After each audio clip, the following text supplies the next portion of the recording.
اور احمد رضا کی شادی کے لیے یہی واحد شرط تھی کہ لڑکی کا خاندان زیادہ بڑا نہ ہو۔ اسی بنا پر سفینہ کا رشتہ احمد سے طے پایا تھا۔ سفینہ اپنے اکیلے پن سے گھبرائی ہوئی تھی، وہ رشتوں کو ترسی ہوئی لڑکی تھی، اسے بچے اور اس کا شور و غل بہت پسند تھا، لیکن احمد رضا کی خواہش اور اس کا پس منظر جان کر وہ اسے اپنی تشنہ خواہشات کا بھی نہ بتا سکی اور سب معاملہ اللہ کے سپرد کر دیا۔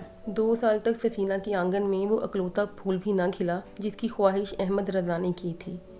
سفینہ اسے اللہ کی رضا سمجھ کر خاموش تھی، لیکن کبھی کبھی اس کے دل میں یہ احساس ضرور جاگتا کہ شاید اللہ تعالیٰ کو احمد کا ناشکراپن پسند نہیں آیا اور احمد کے خیالات کے لیے وہ خود ہی اللہ سے معافی طلب کرتی تھی۔ لیکن احمد رضا کو اس بات کا احساس بھی نہ تھا، کیونکہ وہ اپنی دنیا میں مگن رہنے والا شخص تھا جو اپنے آس پاس موجود رشتوں کی خوبصورتیوں کو سمجھنے کے بجائے ہر دم ان سے اکتایا ہی رہتا ہے۔ 2 سال بعد جب سفینہ اللہ کی رحمت سے مایوس سی ہو چکی تھی کہ اچانک اسے اپنے اندر ہونے والی خوشگوار تبدیلی کا احساس ہوا اور خوشی اس کے چہرے پہ نور بن کر جھلکنے لگی۔ احمد رضا کو جیسے ہی علم ہوا، اس نے فوراً سفینہ کو اپنی خواہش یاد کروائی اور ساتھ ہی تاکید کی کہ بچے کی پیدائش کے فوراً بعد سفینہ آپریشن کروائے گی تاکہ مزید بچے پیدا نہ ہوں۔ سفینہ کو احمد کی اس خواہش سے ناگواری کا احساس ضرور ہوتا، لیکن وہ منہ سے کوئی ایسی بات نہ نکالتی جو اس کے گھر کے ماحول کو خراب کرنے کا باعث بنے۔ وہ اپنے اور احمد رضا کے درمیان ہونے والی کسی بھی تلخی سے گھبراتی تھی۔ یہی وجہ تھی کہ وہ ہمیشہ خاموش ہو جاتی، کیونکہ وہ سمجھتی تھی کہ لڑائی جھگڑے اور بحث و مباحثے سے بہتر ہے کہ خاموشی اختیار کر لی جائے۔ اس نے آنے والے کل کو مکمل طور پر اللہ کے سپرد کر دیا تھا۔ ابھی سفینہ کو 7واں ماہ ہی لگا تھا کہ اچانک اس کی طبیعت خراب ہونے لگی۔ پاؤں پر ورم آ گیا اور سارا جسم سوج گیا۔ ڈاکٹر نے مکمل طور پر بیڈ ریسٹ لکھ کر دیا کیونکہ اس کا بلڈ پریشر خطرناک حد تک زیادہ تھا۔ ایسے میں سفینہ کو گھر میں موجود تمام افراد سے بے پناہ تقویت کا احساس ملا۔ اماں دن رات اس کا خیال رکھتیں، جٹھانیاں نہ صرف اس کے لیے مقوی غذائیں تیار کرتیں بلکہ احمد کے کپڑوں کی دھلائی اور استری کا بھی خیال رکھتیں۔ سفینہ اکثر سوچتی اگر یہ سب لوگ اس کے آس پاس نہ ہوتے تو وہ اکیلی یہ وقت کس طرح گزارتی، لیکن وہ اپنے ان احساسات کو کبھی بھی احمد سے شیئر نہ کر سکی۔ لیکن وہ خود اتنے خوبصورت رشتوں کے احترام میں ہر دم اللہ کا شکر ادا کرتی تھی۔ احمد کو اچانک ہی آفس کے کام سے اسلام آباد جانا پڑا۔ ابھی اسے اسلام آباد آئے دوسرا ہی دن تھا کہ اچانک رات 2 بجے بڑے بھائی ہارون کا فون آ گیا۔ انہوں نے احمد کو بتایا کہ سفینہ کو خرابی صحت کے پیش نظر ہسپتال داخل کروا دیا گیا ہے، جہاں اس کا غالباً بڑا آپریشن ہوگا۔ یہ سب سن کر احمد کے ہاتھ پاؤں پھول گئے، لیکن بھائی اور بھابھی دونوں نے تسلی دیتے ہوئے کہا فکر کی کوئی بات نہیں ہے، ہم سب یہاں موجود ہیں، تم آرام سے اپنا کام ختم کر کے آنا۔ احمد اس فون کے بعد ساری رات نہ سو سکا اور صبح جلدی جلدی کام ختم کر کے ہیڈ آفس اطلاع دی اور واپسی کے لیے روانہ ہو گیا اور تقریباً 12 بجے کے قریب لاہور پہنچ گیا، لیکن گھر جانے کے بجائے سیدھا ہسپتال ہی چلا گیا۔ آپریشن تھیٹر کے باہر انتظار گاہ میں داخل ہوتے ہی اسے سفید دوپٹہ اوڑھے اماں نظر آئیں، جن کے ہاتھ تیزی سے تسبیح کے دانے گرا رہے تھے۔ قریب پہنچ کر احمد نے سلام کیا اور سر آگے جھکا دیا۔ اماں نے سر پر ہاتھ پھیرتے ہوئے دعا دی اور پھر سے تسبیح پڑھنے میں مشغول ہو گئیں۔ احمد بھی قریب ہی بینچ پر خاموشی سے بیٹھ گیا۔ کچھ ہسپتال کی خاموش فضا اور کچھ سفر کی تھکن، احمد نے سر پیچھے دیوار سے لگا دیا اور آنکھیں موند لیں۔ نہ جانے کتنا وقت گزرا تھا کہ اچانک قریب ہی بلند ہونے والے شور کی آواز سن کر احمد کی آنکھ کھل گئی اور وہ ہڑبڑا کر اٹھ بیٹھا۔ اماں برس کا منہ کھول کر قریب کھڑی نرسوں کو 100 کے نوٹ بانٹ رہی تھیں۔ کچھ دور کھڑے ضیاء بھائی نہ جانے کسے فون پر فون کر رہے تھے۔ یقیناً بیٹا ہوا ہوگا، اس لیے اماں اتنا خوش ہیں۔ احمد کے دل میں پہلا خیال یہی آیا، مبارک ہو سر، اللہ نے آپ کے 5 بچوں اور بیگم کو نئی زندگی دی ہے، ورنہ کیس بہت مشکل تھا۔ 5 بچے؟ الفاظ احمد کی زبان سے ٹوٹ ٹوٹ کر ادا ہو رہے تھے۔ شاید مجھے سننے میں غلط فہمی ہوئی ہے، 3 بیٹے اور 2 بیٹیاں ہیں اور ماشاءاللہ سب صحیح سلامت اور صحت مند ہیں۔ اچانک بولتے بولتے نرس کی نگاہ احمد کے حیران و پریشان چہرے پہ پڑی۔ کمال ہے سر، آج بھی بیگم نے یہ بات آپ کو نہیں بتائی؟ بہرحال میں چلوں، ابھی میڈیا والے بس آنے ہی والے ہوں گے، چلو اسی بہانے ہماری بھی ٹی وی پر تصویر آ جائے گی۔ نرس بے فکری سے کندھے اچکا کر کھٹ کرتی چلی گئی۔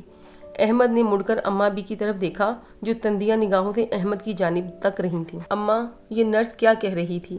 وہ ابھی بھی بے یقینی کی کیفیت میں تھا۔ وہی جو تم نے سنا، لیکن سفینہ نے مجھے کیوں نہیں بتایا؟ ہو سکتا ہے اس صورتحال میں تم اسے کوئی غلط کام کرنے کا حکم دیتے اور تمہیں بتانے سے میں نے ہی منع کیا تھا۔ احمد نے خاموشی سے سر جھکا دیا۔ اماں تھوڑی دیر خاموش نہیں، پھر احمد کے قریب آ کر بولیں، دیکھ لو بیٹا، اللہ جو کام کرنا چاہے اسے تم یا میں کون ہوتے ہیں روکنے والے؟ وہ تو بے نیاز ہے، جسے جتنا چاہے دے۔ لیکن بیٹا، میں آج تک یہ نہ سمجھ پائی کہ تم رشتوں سے اتنا بیزار کیوں ہو گئے۔ یہ رشتے ناتے ہی تو زندگی کی خوبصورتیاں ہیں۔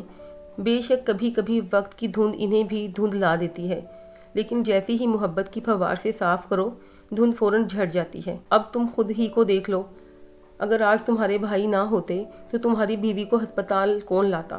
ہسپتال میں رقم بھی تمہارے بھائیوں نے جمع کروائی ہے، یہاں تک کہ سفینہ کے لیے خون تمہارے تایا کے بیٹے توصیف نے دیا ہے۔ رات سے تمہاری بہن اور بھابھی ہسپتال میں تھیں، میں بڑھیا تو گھنٹہ بھر پہلے ہی آئی ہوں۔ اور ہاں بیٹا، اماں بھی جائے نماز پر کھڑی ہوتے ہی پھر سے بولیں، سفینہ کی امی کو لے آؤ، بیچاری اکیلی جان کوئی ہسپتال لانے والا بھی نہیں ہے۔ واہ میرے مولا، تیری کیا شان ہے، سبحان اللہ۔ یہ کہہ کر اماں نے نفل کی نیت باندھ لی اور احمد کو بے اختیار حضرت علی کا یہ قول یاد آ گیا، اور میں نے اپنے ارادوں کے ٹوٹنے سے اللہ کو پہچانا۔